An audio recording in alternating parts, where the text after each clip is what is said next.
28 avril 1945. C'est la date où le destin du Duce s'est arrêté net. Pourquoi Benito Mussolini n'a-t-il pas quitté l'Italie plus tôt? Il avait encore des partisans et des voitures rapides, mais l'illusion de sa propre grandeur l'a piégé jusqu'au bout.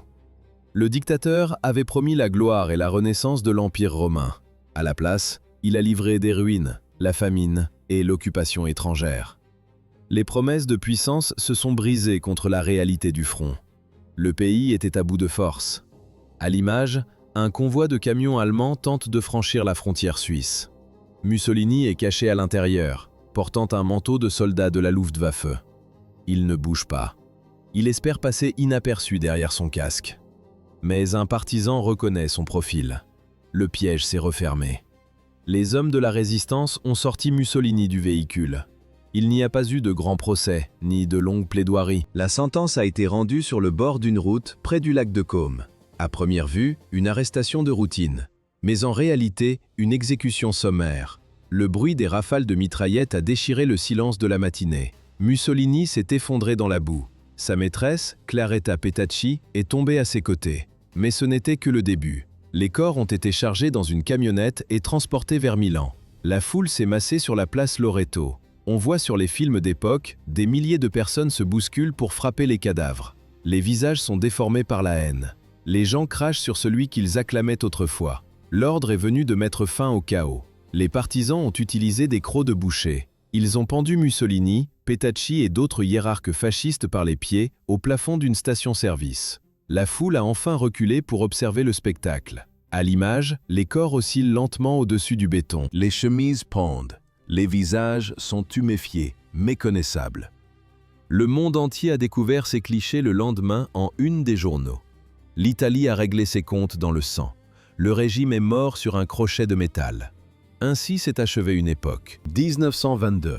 C'est l'année où Benito Mussolini a pris le contrôle total de l'Italie. Le pays sombrait dans le chaos. La Première Guerre mondiale avait laissé des plaies ouvertes. Les soldats rentraient du front. Ils ne trouvaient que le chômage, l'inflation et des promesses non tenues. La colère montait dans chaque rue. Le peuple réclamait un changement radical. Mussolini a compris comment exploiter cette frustration. Pourquoi a-t-il réussi à s'imposer? L'Italie était brisée, mais son ambition était sans limite. Il s'est fait appeler Il Duce, ce qui signifie le chef. Son programme tenait en une phrase, rendre à l'Italie sa puissance perdue. Des millions d'Italiens ont choisi de le croire. En octobre 1922, il a lancé la marche sur Rome. Des milliers de partisans habillés de noir ont envahi la capitale. On les appelait les fascistes.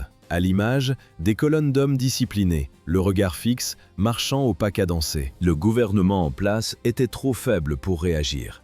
Le roi Victor Emmanuel III a cédé. Il a remis les clés du pouvoir à Mussolini dans l'espoir de stabiliser le pays. Au début, la méthode a fonctionné. Les trains arrivaient à l'heure. La criminalité reculait dans les quartiers populaires. Mussolini a fait construire des bâtiments monumentaux en marbre. Il multipliait les discours devant des foules immenses.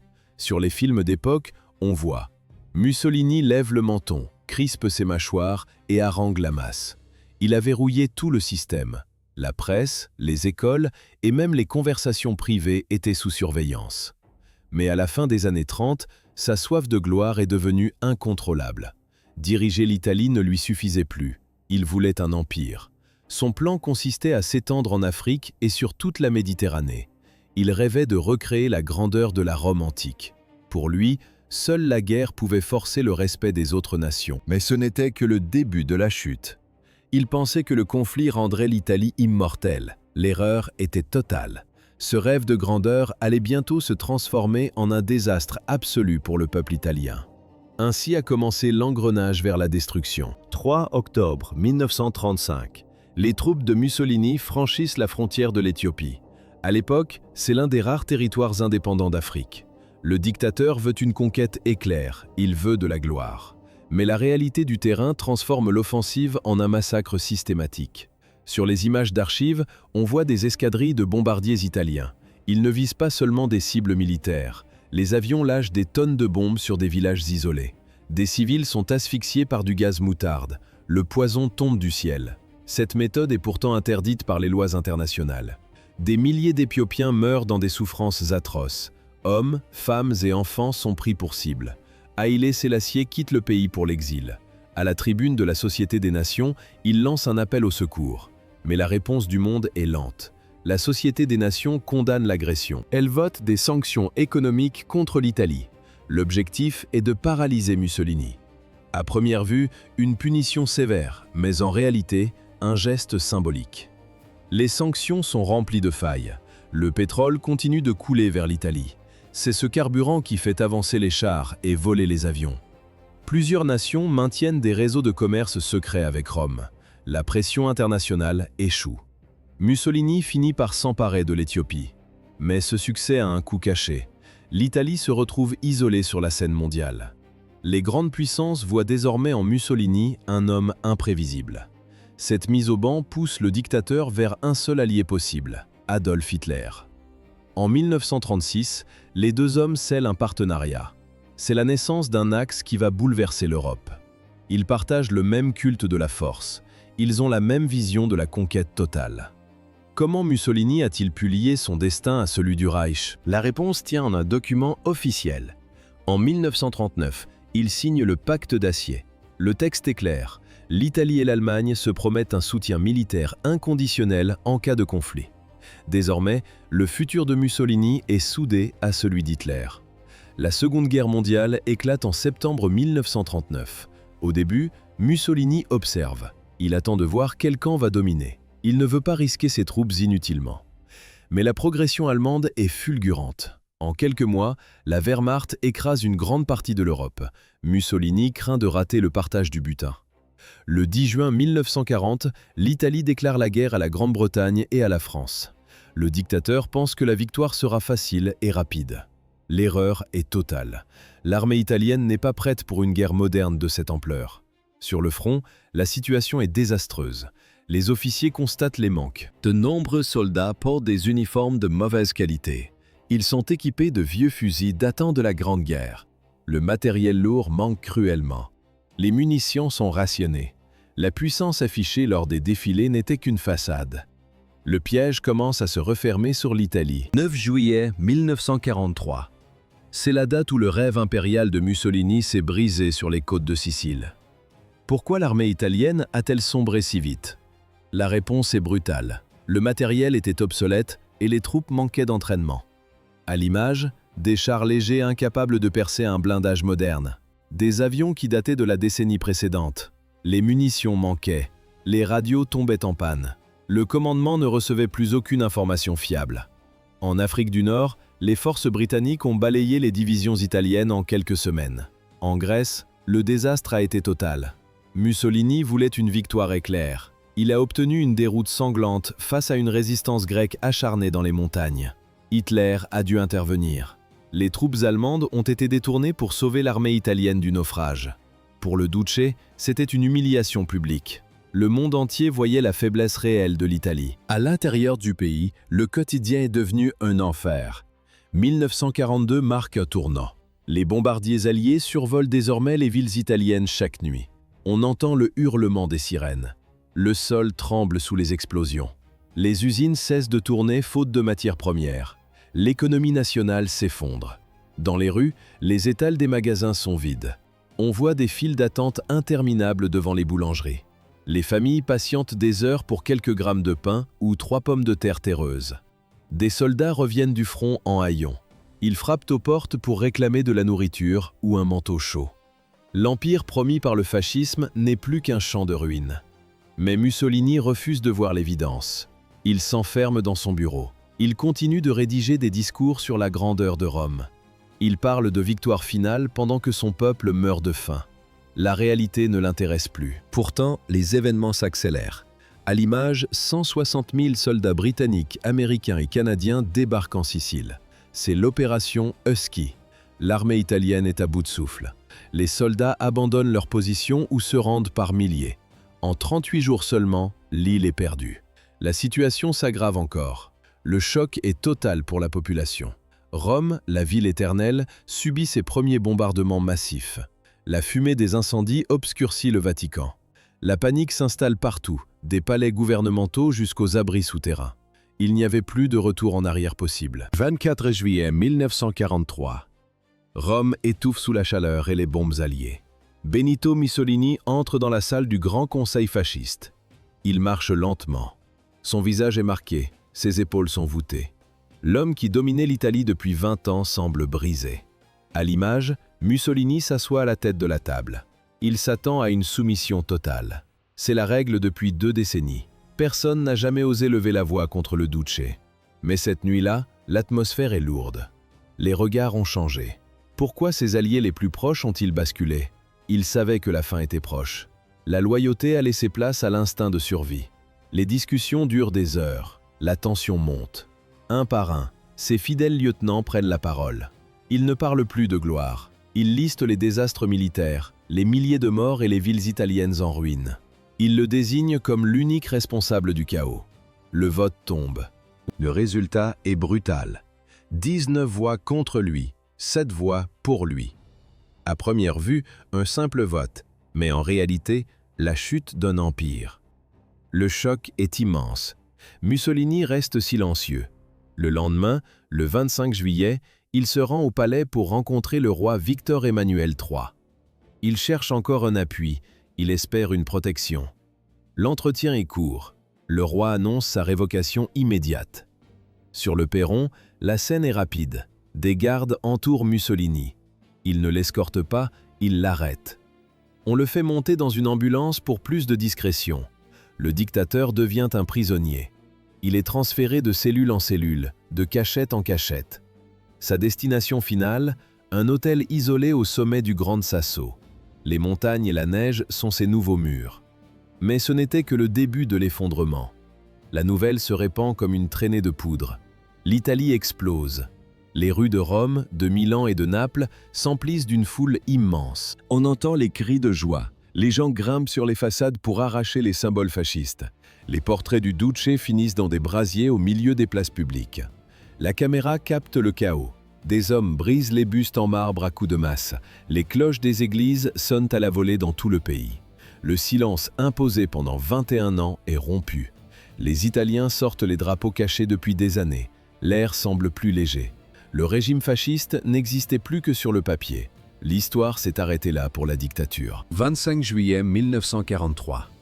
En une seule nuit, le régime qui dirigeait l'Italie par la peur, la censure et la violence s'effondre. Le Grand Conseil du fascisme vote contre Mussolini. Le dictateur est arrêté à sa sortie d'une audience avec le roi. Mais la chute du Duce ne signifie pas la fin des combats. Pourquoi Hitler a-t-il réagi avec une telle violence? Il considérait l'Italie comme son allié le plus proche. La nouvelle de l'arrestation déclenche une rage immédiate à Berlin. Pour Hitler, c'est une trahison pure et simple de la part de la monarchie italienne. Ses plans de guerre sont menacés sur le front sud. Il ordonne une opération de sauvetage immédiate. L'objectif est clair, récupérer Mussolini à n'importe quel prix. En septembre 1943, les services secrets allemands localisent le prisonnier. Mussolini est détenu à l'hôtel Campo Imperatore, sur le massif du Grand Sasso. C'est un complexe isolé, perché à 2000 mètres d'altitude au milieu des montagnes. Des centaines de soldats italiens gardent les accès. Le terrain est impraticable pour une attaque terrestre classique. À l'image, des planeurs allemands surgissent du ciel. Le commando est dirigé par Otto Skorzeny. Ces hommes atterrissent brutalement sur les pentes rocheuses, juste devant l'entrée du bâtiment. Pas un seul coup de feu n'est échangé. Les parachutistes allemands neutralisent les gardes par la surprise. Ils forcent les portes et fouillent les couloirs. Sur les photos d'archives, on voit Mussolini sortir du bâtiment. Il est vivant. Mais son visage est marqué. Il semble faible, amaigri et totalement désorienté. En quelques heures, il est évacué à bord d'un petit avion de reconnaissance Fieseler Storch. L'appareil décolle sur une piste improvisée et courte, manquant de s'écraser contre les rochers. Le raid du Grand Sasso entre dans l'histoire. C'est l'une des opérations les plus audacieuses de la Seconde Guerre mondiale.